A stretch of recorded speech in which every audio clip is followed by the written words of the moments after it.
Baru tak panas. Baru tak panas.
Bismillah.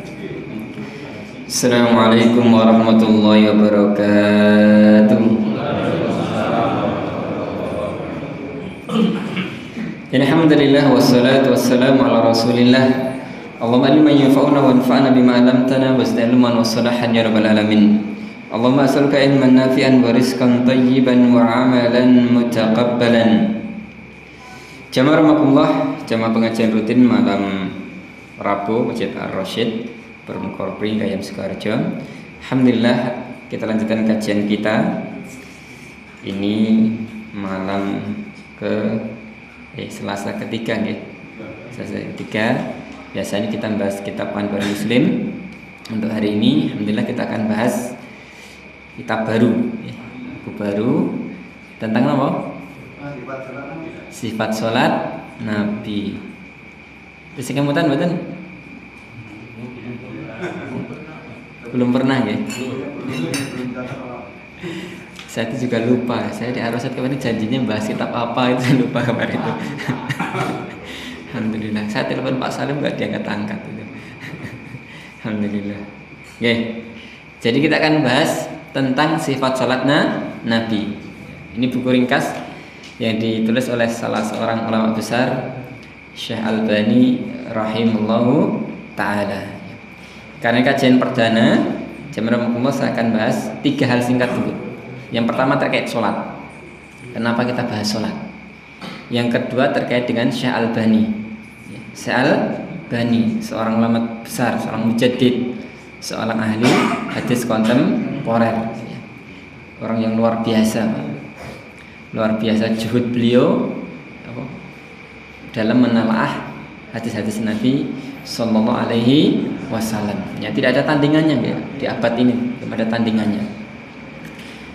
Kemudian secara singkat terkait dengan isi dari kitab atau buku yang akan kita bahas. Dan mungkin bagusnya juga nanti takmir atau panitia mengagendakan beli bareng Pak. Paling berapa itu ya? Di Shopee paling berapa? Coba Pak, googling Pak, di Shopee berapa harganya? Sifat sholat Nabi itu. Nanti jamaah tinggal ganti itu, tinggal ganti. Ada? Coba, sebentar. Bismillah. Saya punya banyak kitab Arabnya. Coba. Ya ini betul. Kalau dulu cetakannya awal-awal biasanya putih warnanya. Ini juga cetakan. Saya pinjam bentar nggak ya? Jadi sifat sholat Nabi 41.000. Alhamdulillah. Enggak, nanti dirilis siapa mau beli. Harganya 50.000. Untung nanti yang beli. Alhamdulillah. Baik. Jadi jamaah rahmatullah, kita bahas 3 hal dulu dalam pertemuan perdana ini. Yang pertama terkait dengan sholat. Yang kedua terkait dengan penulis kitab ini, Syekh Muhammad bin Nasruddin Al-Albani. Yang ketiga terkait dengan kitab ini, buku ini ya. Buku Sifatus Salat Nabi ya. Sifat sholat Nabi Muhammad Sallallahu Alaihi Wasallam. Yang pertama dulu tentang sholat. Tentang apa? Sholat. Jadi sholat adalah ibadah yang sangat penting, bahkan menjadi tiang apa? agama. Ini yang pertama. Sholat adalah tiang agama. Bukan dalam sebuah hadis yang sangat terkenal ya. Bahwasanya apa? Pokok dari segala sesuatu adalah apa? Islam. Wa amuduhu sholat. Tiangnya adalah sholat. Kira-kira kalau masjid ini nggak ada tiangnya, roboh nggak ada? Roboh. Roboh. Tidak mungkin dia bisa menjulang tinggi. Jadi tiang atau pilar itu suatu hal yang sangat pokok. Ketika tiangnya tidak ada, roboh bangunan tersebut. Agama juga demikian. Ketika orang itu tidak ada sholatnya, maka roboh agamanya. Yang punya anak perempuan, hati-hati, jangan sampai nanti nikahkan anaknya dengan orang yang tidak sholat. Ini masalah serius. Ini masalah serius. Jangan sampai menikahkan anaknya dengan orang yang tidak sholat. Karena sholat adalah tiang agama. Kalau orang yang tidak sholat, apalagi yang lainnya, apalagi puasa, apalagi yang ini dan itu, sholat aja disepelekan. Jadi amud itu ruknul Islam. Dia adalah tiang atau pilar dari rukun-rukun Islam. Yang kedua, sholat juga adalah amalan yang pertama kali dihisab. Pertama kali akan dihisab dari kiamat. Awalu ma yuhasab 'alal 'abdi yaumal qiyamati shalah. Yang pertama kali dihisab nanti di hari kiamat adalah apa?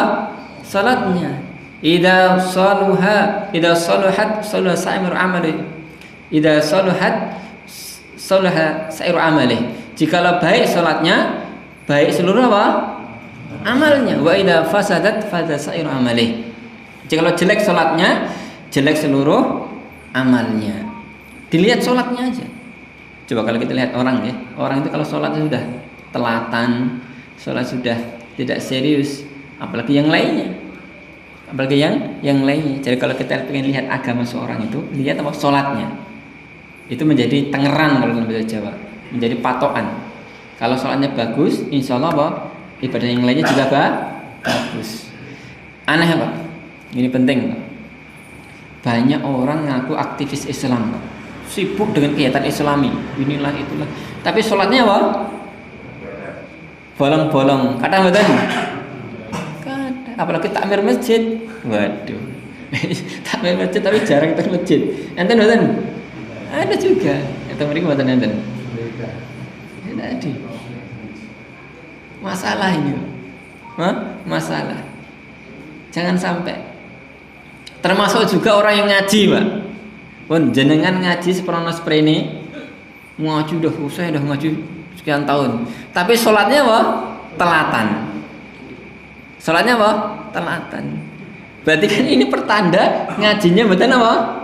Betul ngefek. Jadi ngajinya tidak pengaruh pada ibadahnya. Buktinya apa? Sholatnya. Sholat ini adalah tadi dia menjadi tolak ukur yang lainnya. Kalau orang ngaji, tentu kan selain meluruskan akidah, juga memperbaiki apa? Ibadah. Tapi kalau sholatnya aja tidak meningkat, menunjukkan ibadah yang lain juga sama. Menunjukkan ngajinya apa? Mboten manfaat. Nah ini masalah. Ini masalah. Monggo orang yang sudah lama ngaji, sholatnya semakin baik. Karena itu tanda ibadah kita naik. Tanda ngaji kita apa? Bermanfaat. Sholatnya semakin bagus. Ya, ini penting Pak. Ini Pak penting. Termasuk sholat malam. Sholat apa? Malam. Jangan sampai nanti pas sholat malam terakhir Pak. Kemarin malam apa? Takbiran. Takbiran. Ini jangan sampai. Jangan sampai. Sholat malam. Sholat malam meskipun satu rakaat walau witron walau rakaatan minal witr, meskipun satu rakaat dari witir. Rasulullah tidak pernah meninggalkan sholat witir dan juga qabliyah subuh. Maridan aw sahihan, beliau sakit atau beliau sehat. Muqiman aw safaran, beliau mukim maupun beliau safar. Tidak pernah meninggalkan sholat witir, tidak pernah meninggalkan qabliyah subuh. subuh. Mari. Kalau belum bisa tiap hari minimal Pak. Minimal apa? Ya, jangan ditinggalkan rutin. Untuk itu dalam mazhab Hanafi, pernah kita sampaikan beberapa kali nggih. Dalam mazhab Hanafi, salat witir itu apa? Wajib. Salat witir itu apa? Wajib. Untuk itu kalau jenengan tinggalin ya. Di sini masalahnya tidak ada nggih. Orang-orang Asia Selatan, India, Pakistan, Bangladesh, ya, IPB, India, Pakistan, Bangladesh, dan yang lainnya dari Asia Selatan. Itu menjaga sekali Pak sholat witir. Ya, menjaga sekali sholat witir. Ya, dulu saya di Saudi, saya selalu amati itu. Semuanya orang-orang Asia Selatan, itu sopir taksi, tukang bangunan atau yang lainnya. Itu kalau habis sholat isya, kemudian sholat sunnah, kemudian sholat witir langsung. Menunjukkan mereka menjaga betul betul apa? Sholat witir. Dan memang betul ini dalam mazhab Hanafi. Asia Selatan kebanyakan Hanafiyah. Bahkan juga dalam mazhab yang lainnya, Imam Ahmad bin Hanbal mengatakan, saya tidak melihat orang yang meninggalkan sholat witir terus menerus kecuali orang yang fasik. Nah ini kalau kita tuh sering meninggalkan sholat witir, bisa jadi kita termasuk apa? Orang yang fasik. Wah, ini hati-hati. Ini hati-hati. Jadi jangan sampai kita kemudian menjadikan tol ukur, wah saya sudah bagus ngajinya, sudah bagus sholatnya. Apa? Sholat 5 waktu. Sholat 5 waktu itu dasar. Dasar. Muslim ya harus melakukan itu. Kalau kita pengen naik tingkat ya, naik tingkat sholatnya. Sholat malam. Sholat sunnah minimal sholat malam. Syukur-syukur sholat yang lainnya juga. Sholat duha dan seterusnya. Ya, baik. Jadi sholat adalah amal yang pertama kali nanti dihisab di hari kiamat. Di antara keutamaan sholat juga, jamaah rahimakumullah, sholat ini adalah pembeda Muslim dengan kafir. Disebut dalam sebuah hadis yang sangat jelas, yaitu bainar rajuli wa bainal kufri wasyirk tarkus shalah.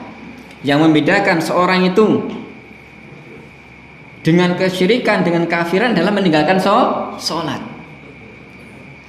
Meninggalkan sholat. Seolah-olah hadis ini menyatakan orang itu dilihat sholatnya. Kalau dia sholat berarti apa? Mukmin, muslim. Tapi kalau nggak sholat, kafir. Kafir. Ini dohir dari apa? Hadis ini. Untuk itu sebagian ulama berdalilkan, berhujahkan, berargumentasi dengan hadis ini. Mereka menyatakan orang yang meninggalkan sholat apa? Kafir.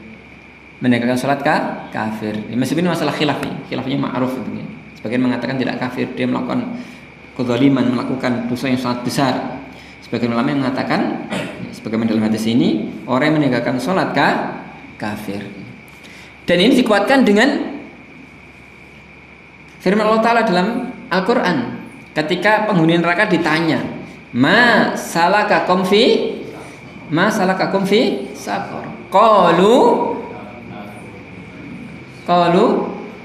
lam nakum minal musallin. Mereka mengaku sendiri. Mengakui kenapa mereka masuk neraka.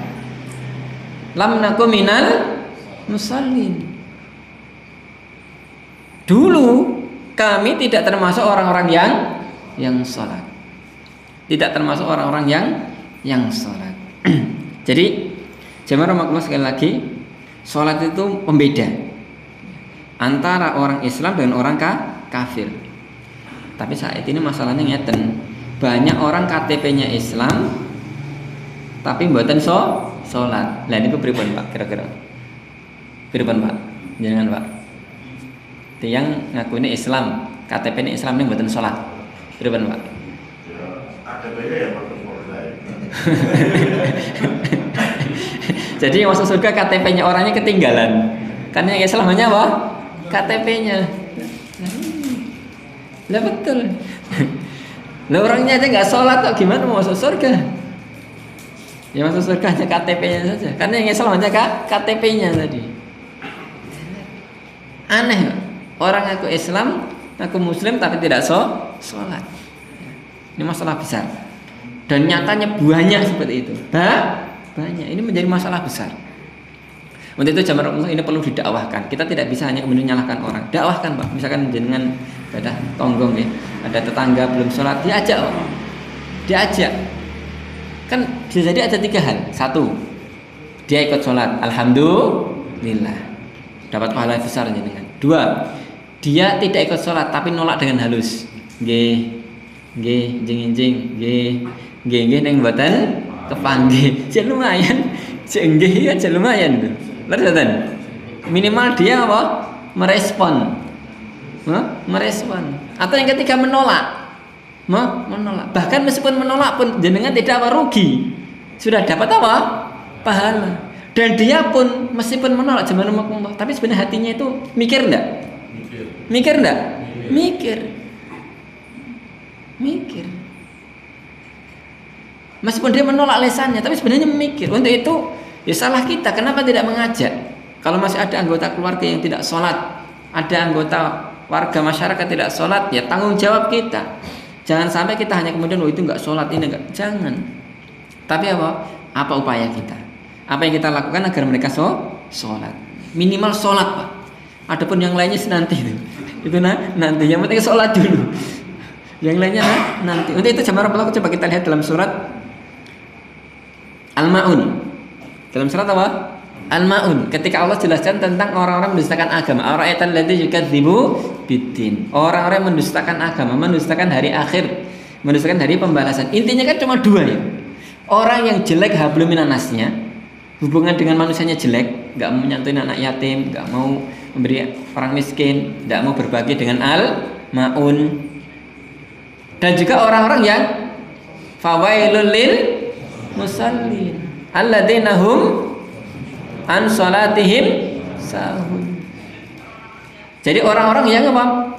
Orang-orang yang sholat tapi jelek sholatnya, lalai sholatnya. Sudah lalai sholatnya, niatnya juga jelek, riya. Jadi riya. Di sini Allah hanya sebutkan sholat, Pak. Padahal ibadah kan banyak. Kenapa disebutkan sholat? Karena itu tolak ukurnya. Orang itu kalau sholatnya jelek sudah agamanya jelek, hubungan dengan Allah jelek, halu minallahnya jelek. Itu pasti. Itu apa? Pasti. Kemudian jemaah rahimakumullah, di antara keutamaan sholat yang lainnya juga adalah bahwasanya sholat ini adalah termasuk rukun Islam. Rukun Islam. Jadi Islam mengandung banyak sekali syariat ini dan itu. Tapi intinya 5 rukun Islam. 5 rukun Islam.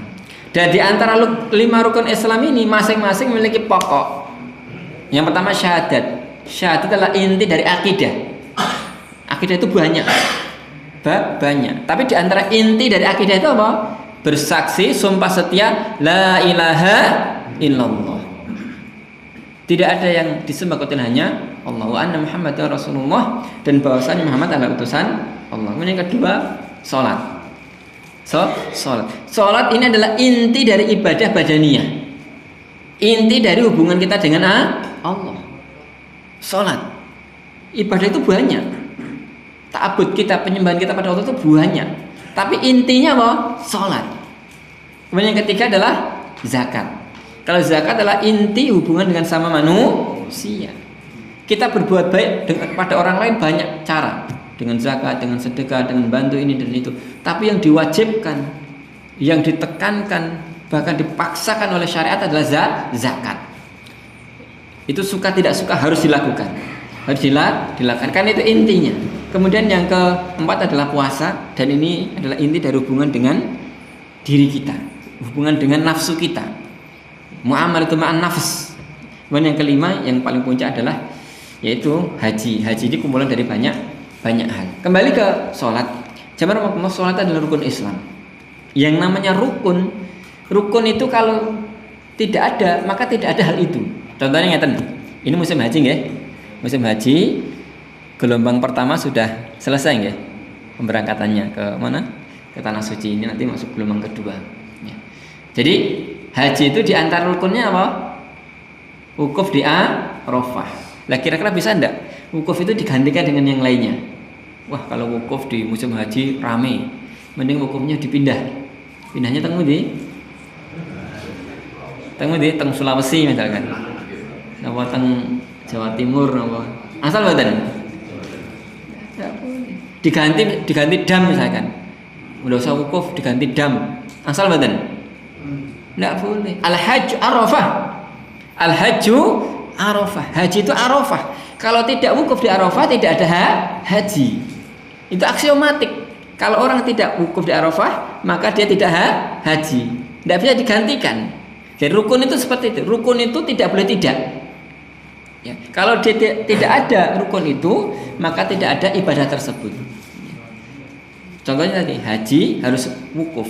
Kalau tidak wukuf, maka dia tidak haji. Sholat juga demikian, ada rukun-rukunnya. Misalkan kita sholat, di antara rukunnya adalah membaca Al-Fatihah. La sholat liman lam yaqra' bi Fatihatil kitab. Tidak ada sholat bagi orang yang tidak membaca apa? Al-Fatihah. Kalau orang tidak membaca Al-Fatihah dalam sholatnya, maka dia tidak sah. Kan Al-Fatihah rukun dari sholat. Sekali lagi, rukun itu adalah bagian yang paling penting dari sesuatu. Kalau rukunnya tidak ada, maka sesuatu itu dianggap tidak ada. Islam juga demikian. Kalau sholatnya tidak ada, maka tidak dianggap ada Islamnya. Karena itu adalah rukunnya. Kemudian yang terakhir, kok sudah terakhir? Ya, terakhir dari keutamaan sholat. Kan dibahas panjang, Pak. Tadi kan 3 pembahasan ya, tentang sholat, tentang penulis kitab ini, dan juga tentang apa? Isi dari buku ini. Yang terakhir dari sholat, jamaah sholat itu penting. Untuk itu jaga sholat. Jangan disepelekan, jangan asal-asalan. Karena banyak orang sholat tapi asal-asalan. Ya, contohnya yang viral kalau di musim apa? Di musim Ramadan, tarawih ngebut 23 rakaat berapa? 7 menit, bayangkan Pak. Oh, ini kan tradisi. Ini kan tradisi. Ini kan menjaga apa? Kebiasaan. Nah, asal mboten, Pak? Asal mboten? Ya mboten angsal. Karena sholat itu ibadah. Sholat itu buatan tradisi. Harus ngikuti apa? Ya tuntunan. Untuk itu ada buku ini, sifat sholat Nabi. Jangan asal-asalan sholat. Sholat dengan benar. Dan itu terjadi di zaman Rasulullah. Ada orang asal-asalan sholat, kemudian datang pada Nabi, salam pada Nabi. Kemudian Nabi mengatakan, "Irji fa sholli fa innaka lam tusolli." Balik, ulangi sholat, kamu belum sholat. Ini namanya hadis musyi'is sholah. Hadis tentang apa? Orang yang jelek sholatnya. Dan ini diantara hadis yang luar biasa, yang paling banyak faedahnya dalam sholat. Membahas banyak sekali rukun-rukun sholat hadis ini. Hadis musyi'is sholah. Orang tadi kemudian balik sholat. Ternyata sholatnya apa? Ngebut, Pak. Sholatnya apa? Ngebut. But. Assalamualaikum warahmatullahi. Ya kayak mungkin ya kayak dia mau ya di video itu kolok dolin gitu. Ya Allah. Jadi dia sholat ngebut kemudian balik pada Rasulullah salam. Kemudian Rasulullah apa? Mengucapkan kata yang sama. Irji fa sholli fa innaka lam tusolli. Balik sholat, ulangi sholat, kamu belum sholat. Padahal orang tadi sudah sholat belum? Sudah sholat belum? Sudah sholat, tapi hukumnya belum sholat. Jadi ketika orang melakukan sesuatu itu belum tentu dianggap itu sah, dianggap itu terjadi. Meskipun terjadi faktanya, tapi fakta itu tidak dianggap. Tidak dianggap karena ada yang kurang dari unsur apa kesempurnaannya. Akhirnya dia ngulangi. Ternyata apa? Sama saja, Pak. Orang itu kalau udah kebiasaan sholat cepat, dia sholat cepat. Namanya orang nggak tahu. Namanya orang tidak tahu. Ya dia menjalankan seperti itu lagi. Akhirnya balik kepada Rasulullah mengucapkan katanya sama.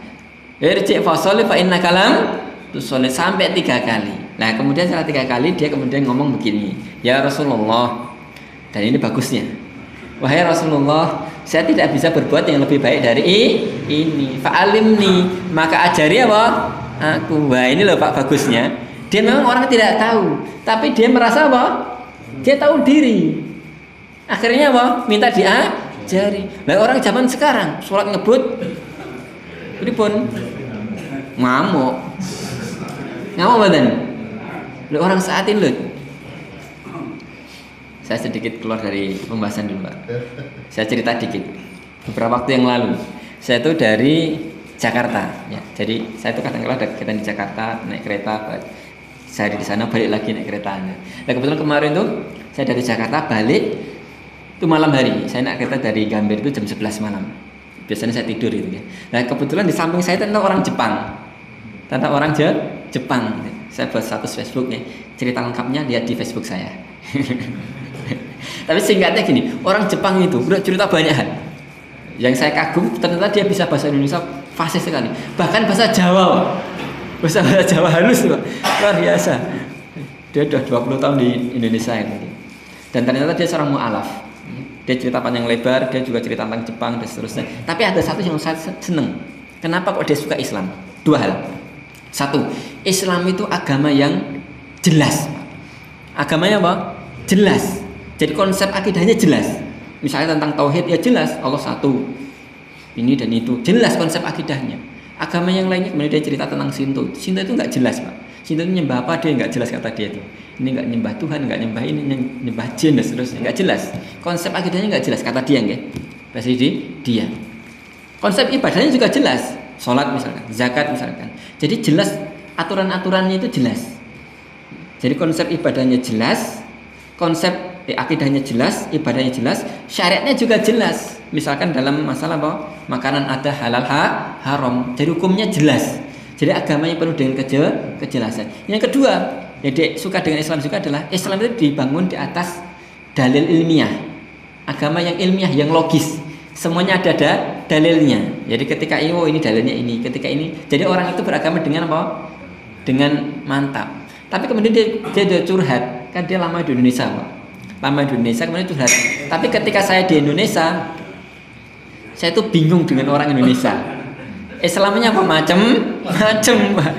Dari bahkan sholat itu macam-macam loh. Kata dia katanya, sholatnya macam-macam. Saya itu bingung ini mana yang Islam yang benar gitu. Bahkan pernah karena dia cerita, kemudian dia bilang mu'alaf, banyak orang yang pengen ngajarin dia. Ngajari sholat gini, tapi dia kan juga udah belajar. Kok malah aneh, ditanyain dalilnya apa? Wis pokoknya, katanya dia pokoknya. Waduh, ruwet ini orang Indonesia. Dari situ kemudian saya, kemudian ngambil kesimpulan gini. Jadi Islam itu jelas, yang tidak jelas orangnya. Orangnya apa? Banyak orang Indonesia itu beragama hanya mengikuti apa? Kebiasaan, ikut-ikut tanpa belajar, belajar. Saya ya mantok-mantok aja, mantapin kesimpulannya. Serius itu, Pak. Jadi orang beragama tanpa apa? Tanpa dalil, tanpa ilmu, ikut. Apalagi masalah sholat, Pak. Masalah sholat ini ibadah yang paling sering kita lakukan, tapi juga paling banyak aneh-anehnya, Pak. Coba. Satu ya, saya beri contoh aneh nih. Saya dulu pernah sholat di satu tempat, nggak di sini gitu. Itu ada orang sholat gini.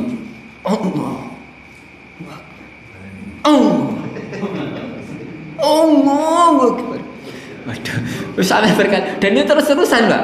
Itu kalau saya di sampingnya kira-kira berapa, Pak? Itu kalau nggak terlanjur saya pindah tempat itu, Pak. Katanya mungkin kalau nggak nggak mantep itu. Satu itu. Yang kedua, dari sisi dekepnya, kemudian apa? Ada yang miringnya enten miring.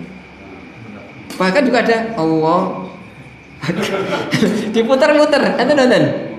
Ya Allah. Ada juga orang yang kemudian salam, Assalamualaikum warahmatullahi wabarakatuh. Macam-macam, Pak. Macam-macam. Nah, sekarang pertanyaannya, benar enggak hal seperti itu? Maka tentu tidak bisa mengatakan benar atau salah kecuali dengan dalil. Kecuali merujuk bagaimana sholatnya Nabi, kaifa. Bagaimana sifat sholat Nabi. Karena tentu ini bukan kamu sholat begitu, saya sholat begini. Kelompok ini sholat begini, kelompok itu sholat begitu. Ormas ini sholat caraan begini, ormas itu. Karena apa? Itu akan menjadi kisruh nantinya. Kalau tidak punya rujukan. Kalau kita pengen sholat dengan benar, ngikuti siapa? Nabi. Shollu kama ra'aitumuni usolli. Sholatlah kalian sebagaimana aku sholat. Untuk itu penting sekali kita belajar sholat. Bagaimana sholat dengan benar. Meskipun sudah bertahun-tahun kita sholat, bisa jadi masih ada yang kurang kita pahami atau luput dari apa yang kita lakukan. Ya. Baik, ini yang pertama. Yang kedua terkait dengan penulis kitab ini. Ya, tapi singkat saja, ya.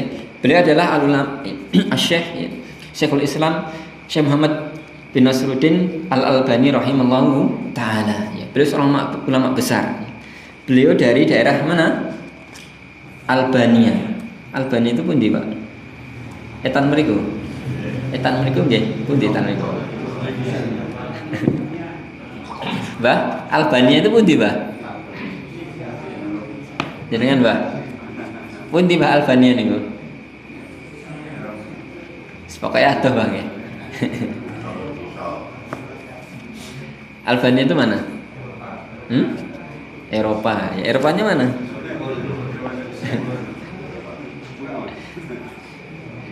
Ya, nanti dicari ya. Jadi Albania itu adalah dia Yunani ke sana ya. Jadi apa?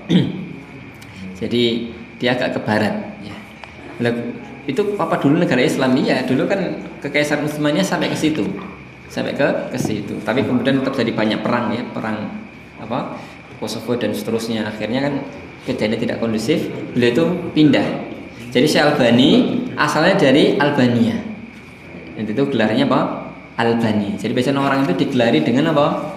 Dengan tempat asalnya. Ini namanya apa? Namanya bukan kunya. Bukan kunya. Jadi ada namanya kunya. Kunya itu merujuk ke nama anak biasanya. Contohnya Abu Zakaria kan? Atau Abu siapa, Abu Maryam, Abu siapa. Itu namanya kunya. Kemudian ada apa? Lakop. Lakop alop itu gelaran. Gelaran biasanya misalkan orangnya apa digelari dengan itu. Misalkan orang yang tegas Al-Faruq misalkan. As-Siddiq dan seterusnya. Namanya lakop, gelaran. Jadi ada nama, ada kunyah, ada lakop. Ada juga nanti apa? Nisbah. Dan dinisbahkan kemana? Ya. Contohnya misalkan orang yang di Jawa namanya apa? Al-Jawi. Al-Jawi. Contohnya misalkan ini Pak Joko Al-Jawi. Nah, tahu apa? Al-Jawi itu. Dari Al-Jawi. Contohnya Al-Albani. Imam Bukhari dari daerah Bukhara menjadi Bukhari. Imam Nawawi dari daerah apa? Nawa itu saat ini di mana? Ya, Syria ke sana dia. Nawa menjadi apa? Nawawi. Kalau dari Solo menjadi apa? Solonji dan seterusnya gitu. Ya tergantung jenengan suka-suka nih. Kalau misalkan dari Korpri jadi apa? Nggak ada, Pak. Korpri itu apa? Ya intinya itu. Jadi beliau dari daerah Albania. Dari daerah Albania. Tapi kemudian beliau hijrah ke mana? Panjang ya. Tapi kemudian singkatnya beliau kemudian tinggal lama di Yordania. Ya, kemudian beliau punya banyak sahabat, banyak murid yang saat ini dikenal dengan markas apa? Syekh Albani. Murid-muridnya masih banyak dan sering ke Indonesia. Ya. Beliau seorang kutu buku, Pak. Seorang apa? Kutu buku. Beliau dulu pernah yang menjadi seorang apa? Ahli alergi, jam, memperbaiki jam. Kemudian setelah itu beliau fokus apa? Menelaah hadis. Jadi beliau itu bisa berjam-jam baca apa? Baca buku. Beda dengan kita. Kita itu kalau pengen nggak bisa tidur baca buku, Pak. Benar sebetulnya? Nggak bisa tidur baca buku langsung tidur itu. Jangan baca HP. Baca HP nggak bisa tidur. Nggak bisa tidur. Jadi beliau berjam-jam apa? Menelaah kitab. Akhirnya menjadi seorang ulama besar ya, terutama dalam masalah hadis, dan beliau punya banyak sekali karya. Di antara karya yang paling terkenal ya ini sifat salat Nabi. Kemudian juga beliau punya banyak sekali apa? Karya-karya dalam masalah hadis. Contohnya adalah silsilah hadis sahihah. Silsilah hadis sahihah, silsilah hadis sahih. Kemudian silsilah hadis dhaifah. Hadis-hadis yang dhaif. Dan karya-karya yang lainnya. Jadi beliau seorang ulama besar yang kemudian banyak sekali ya berkontribusi dalam bidang apa? Bidang hadis. Ya. Kemudian yang terakhir terkait dengan isi dari buku ini, isi dari kitab ini. Insyaallah akan kita bahas secara bertahap isi dari buku ini. Tapi di antara kandungan penting dari buku ini, yang pertama, buku ini membahas tentang sholat dari awal sampai akhir.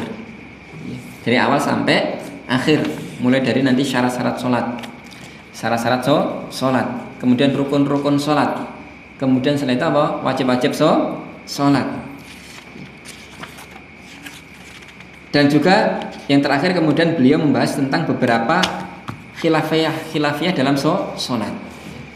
Ya, contohnya misalkan masalah apa? Menggerakkan jari, masalah kunut, masalah banyak ya, banyak yang beliau bahas dari apa? Dari pembahasan masalah khilaf. Dan hal yang luar biasa dari buku ini, sifat sholat Nabi, beliau tidak berpanjang lebar membahas, tapi beliau fokus pada apa? Menegakkan hujah. Mana dalilnya? Mana ada dalilnya? Misalkan membahas sebuah rukun, mana dalilnya rukun tersebut? Membahas dari sebuah apa? Gerakan atau bacaan sholat, mana dalilnya? Termasuk juga ketika membahas khilafiyah, kemudian beliau merujihkan satu pendapat atau melemahkan pendapat yang lainnya, beliau juga membawakan dalil. Dan ini diantara kitab yang luar biasa ya. Dulu ya, saya pertama kali dulu ngaji, buku yang mungkin saya baca berkali-kali ya buku ini Pak. Buku ini, jadi buku ini ternyata tidak hanya masalah sholat Pak. Ternyata mengubah juga paradigma dalam beragama. Yang awalnya orang itu beragama yang asal nurut, tapi dengan baca buku ini luar biasa. Diajari bagaimana kritis dalam apa? Beragama, berargumentasi. Mana dalilnya? Mana dalilnya? Pendapat ini ada yang mengatakan demikian, pendapat yang mengatakan demikian. Mana yang lebih kuat? Mana sisi kuatnya? Mana sisi lemahnya? Ini salah satu keutamaan dari buku ini. Keutamaan yang lainnya juga buku ini jamaah, buku ini ringkas. Bukunya ringkas, tidak bertele-tele. Keutamaan yang lain dari buku ini kontemporer. Buku ini kontemporer. Meskipun banyak ulama juga yang membahas panjang lebar, contohnya Ibn Taimiyah membahas tentang sholat panjang lebar Pak. Tapi kalau jangan baca atau saya baca mumet Pak. Kenapa? Nggak sampai ilmunya. Karena beliau membahas tentang riwayat, kemudian setelah itu tentang ini ulama ini wah mungkin kita akan, dan itu ciri khas Ibn Taimiyah. Beliau itu katanya bahas sesuatu dalam sekali Pak, sampai kita tidak paham. Memang bukan makamnya kita menelaah begitu. Tapi kayak Syalbani, karena beliau hidup di zaman ini, beliau dan membahas itu kontemporer, maka mudah untuk dipahami. Karena memang zaman, bukan karena ini. Mungkin kalau Ibnu Taimiyah hidup di zaman ini akan menulis karya yang akan mudah kita pahami itu. Mudah kita pahami. Itu. Jadi buku ini kata kontemporer, maka mudah difahami oleh orang-orang yang memang hidup di zaman ini. Ya. Tapi tentu ya, selain itu kita juga harus tahu kholfiyah sedikit tentang beliau dan buku ini. Jadi Syalbani ini kan salah seorang ulama yang benar-benar bermadzhab hadis. Manhajnya apa? Hadis. Ya. Tentu mungkin dalam beberapa sisi terjadi perbedaan pendapat, bahkan terhadap orang-orang yang kita akui keilmuannya, misalkan Syekh Utsaimin dan seterusnya. Tentu kalau Syekh Utsaimin adalah seorang yang usuli, beliau orang yang kuat sekali usul fikihnya. Beliau juga dari mazhab Hambali. Nanti ada beberapa perbedaan pendapat. Dan perbedaan pendapat itu juga diwarnai karena ciri khas dari keilmuan seseorang. Ya, kalau beliau kan benar orang yang apa? Orang yang benar anti taklid, yang bermadzhab ahlul hadis. Tentu tidak akan sama ya, dengan orang-orang yang memang dia punya usulnya misalkan dari orang-orang Hambali. Cara dia mengambil kesimpulan dari sebuah masalah fikih tentu akan berbeda. Ya. Untuk itu ikhwas sekalian, ini harus dipahami. Jangan sampai kemudian kita saklek juga. Kemudian membenturkan pendapat ini dengan pendapat itu jangan sampai. Ini yang perlu saya disclaimer sejak awal. Ya.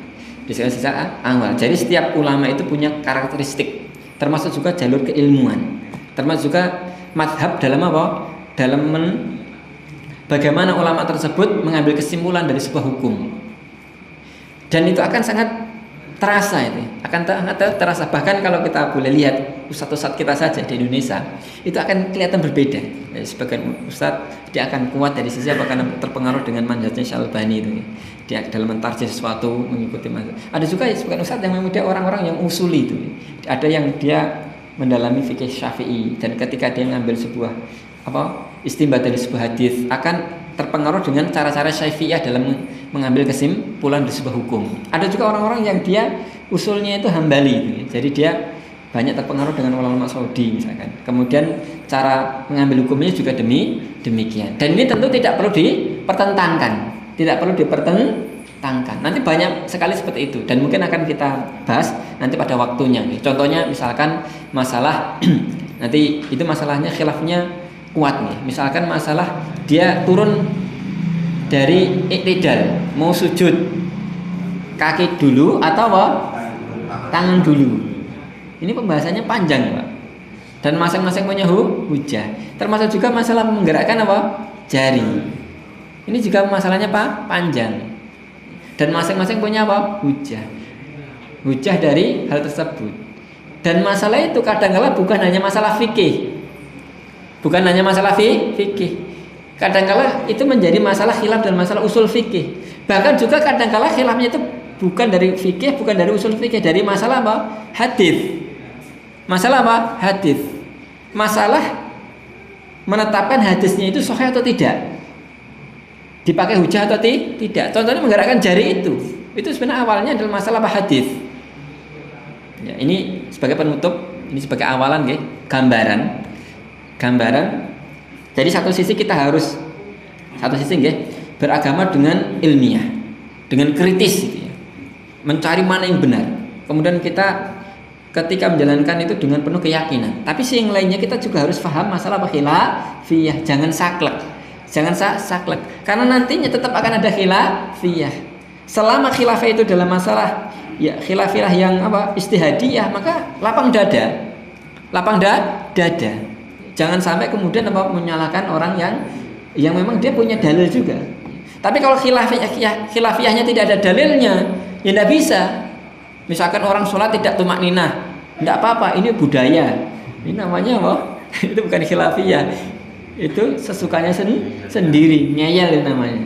Tentu tidak bisa lapang dada dengan seperti ini. Katakan sholatnya nggak sah karena tidak tumakninah. Dan dalilnya apa? Ya Rasulullah tadi. Dalilnya mesti sholat irji' fa sholli fa innaka lam tusolli. Tapi kalau itu masalah khilafiyah betulan, maka kita harus lapang dada. Saya ambil satu contoh. Ini sebagai penutup karena ini baru awalan. Adalah masalah menggerakkan jari. Nanti akan kita bahas juga lebih detail. Ini kan awalnya masalah pembahasan hadis. Jadi hadisnya tersebut diriwayatkan oleh banyak rawi. Dan mereka sepakat bahwa Rasulullah dalam hadis tersebut mengisyaratkan jarinya. Wa yusiru, beliau mengisyaratkan dengan jari telunjuknya. Sepakat itu. Rawi ini juga demikian, rawi ini juga demikian, rawi ini juga demikian. Tapi kemudian ada seorang rawi, ya. Kalau nggak salah Qudamah atau siapa, saya lupa namanya. Dia mengatakan ada tambahan, mengatakan wa yuharrikuha, dan menggerakkannya. Jadi dalam riwayat Qudamah itu dia mengatakan dan digerakkan. Permasalahannya adalah sekarang tambahan ini diterima atau tidak? Tidak. Dalam ilmu hadis, ketika ada hadis, lafadznya tidak sama dengan yang lainnya ini, yang lain ini sama, kemudian ini, itu kan bisa masuk dalam kategori syadz. Apa syadz itu? Syadz itu apa? Meneng. Buatan syadz itu apa? Aneh, nyeleneh. Yang lainnya begini, tiba-tiba begitu. Ya enggak? Misalkan ini pengajian semuanya enggak ngantuk, ada yang ngantuk. Aneh badan. Aneh, namanya syadz itu, Pak. Kecuali kalau ngantuk semuanya, berarti enggak apa-apa. Karena bosan yang ngisi pengajian misalkan. Napa? Entek. Napa boten jok itu? Jadi syadz itu aneh. Dalam ilmu hadis, ketika ada orang membawakan sesuatu dengan lafaz yang aneh, itu namanya syadz. Menyebabkan dia tidak sampai derajat apa? Sahih. Karena kan hadis sahih kan ada syarat-syaratnya. Ya, sebagaimana dalam matan apa? Baikuni. Awalu sahih wa mattasal isnatu wa lam yushad au yu'al yarwi adlum dhabitun mu'tamadun fi dhabti wa naqlihi. Jadi syarat hadis sahih itu adalah ya apa? Awalu sahih wa mattasal. Pertama dia adalah muttasil, bersambung apa? Sanadnya. Dan dia tidak putus. Kemudian tidak syad. Tidak syad. Meskipun bersambung sanadnya, kalau syad, kalau aneh, nggak mungkin sahih dia. Kemudian tidak ada ilalnya, tidak ada penyakit hadisnya. Kemudian dia diriwayatkan orang yang dobet, orang yang adil. Adil itu orang yang tidak tercela agamanya. Kemudian orang yang dobet, orang yang kuat hafalannya. Ini syarat-syaratnya. Kalau syad, maka dia tidak sahih. Lah hadis ini tadi, hadisnya semuanya mengatakan apa? Mengisyaratkan dengan jari telunjuk. Kok ada satu orang mengatakan apa? Gerakkan. Aneh badan. Satu sisi bisa masuk itu, tapi sebagian ulama yang lainnya di antara Ibnu Hajar dalam Nukhbatul Fikar kitab mustalah hadis, beliau mengatakan demikian. Ketika membahas tentang rawi yang adil, rawi yang dhabt, rawi yang thiqah, dia mengatakan wa ziyadatu rawihima wa ziyaratu thiqati maqbulatun. Ziyadah tambahan keterangan dari orang yang thiqah, orang yang terpercaya, itu apa? Diterima. Ketika dengan syaratnya orang itu apa? Thiqah. Ketika dia menambah keterangan, sekali lagi menambah keterangan, bukan kontradiksi dengan apa yang ada. Contohnya ngeten. Malam Rabu di Masjid Ar-Rasyid ada pengajian. Malam Rabu ketiga, Selasa ketiga lah, malam Rabu bingung. Selasa ketiga di Masjid Ar-Rasyid ada pengajian. Bapak ini mengatakan demikian, bapak ini juga, bapak ini juga, ini bapak sama semua mengatakan demikian. Kemudian bapak ini, Pak Sinten namanya Pak? Pak Malik. Ada pengajian yang ngisi Ustaz Abu Zakaria. Yang ngisi Abu Zakaria. Wah, ini aneh. Yang lainnya semua mengatakan ada pengajian, kok ini nambahin apa? Keterangan baru. Yang lainnya dia mengatakan loh, ini bener enggak ini tambahan keterangan Pak Malik ini? Bener enggak kira-kira? Bener enggak? Karena kita tahu ya bener gitu. Kalau kita nggak tahu misalkan, tergantung ininya. Ini orangnya suka ngibul atau tidak misalkan. Nah misalkan kan begini, ya enggak? Sekarang tinggal ini. Kalau ini orangnya thiqah, tak percaya, diterima. Tapi kalau orangnya suka apa? Nah gitu. Saya nggak ngatakan loh Pak ya. Mereka. Untuk itu ini pembahasan usul hadis sebenarnya. Ibnu Hajar berpendapat tadi, tambahan keterangan rawi yang thiqah itu diterima. Ketika perawinya thiqah, maka tambahan keterangannya diterima. Untuk itu orang-orang yang berpendapat bahwasanya sesuai dengan usul tadi, usul ilmu hadis tadi ya, atau usul hadis tadi, tambahan keterangan rawi yang thiqah diterima, maka hadis ini diterima. Karena hadis ini diterima, maka menjadi hujah. Maka pendapat yang mengatakan menggerakkan jari itu apa? Lebih kuat. Bagi orang yang berpendapat demikian, dan saya sendiri juga berpendapat demikian. Berpendapat bahwasanya tambahan keterangan dari thiqah itu bukan syadz, itu ziyadatul bayan, itu tambahan keterangan. Kalau syadz itu bertentangan. Misalkan malam Selasa malam pengajian, yang lainnya apa? Malam Rebu. Saya yakin malam Rebu. Ini namanya orang apa? Syadz itu. Yang lainnya semua mengatakan malam yang lainnya mengatakan Selasa, ini mengatakan Rebu. Ini kan aneh itu, aneh. Syadz itu namanya.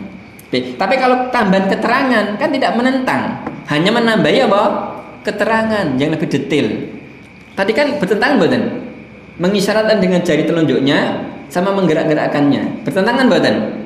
Tidak bertentangan. Itu menambah apa? Keterangan. Dia mengisyaratkan dengan jari telunjuknya, digerak-gerakkan. Ini tambahan keterangan. Bukan apa? Menentang dari tadi, menentang dari yang tadi. Baik, itu sedikit gambaran dari pembahasan ini, dan insya Allah akan kita nanti bahas lebih dalam ya. Bahas lebih dalam tentang yang mulai dari takbir dan seterusnya. Dan semoga ini bisa menjadikan tambahan ilmu bagi kita, tambahan iman, dan juga tambahan ya, kita dalam beribadah semakin mantap insya Allah. Demikian alam bisawab. Wassalamualaikum warahmatullahi wabarakatuh.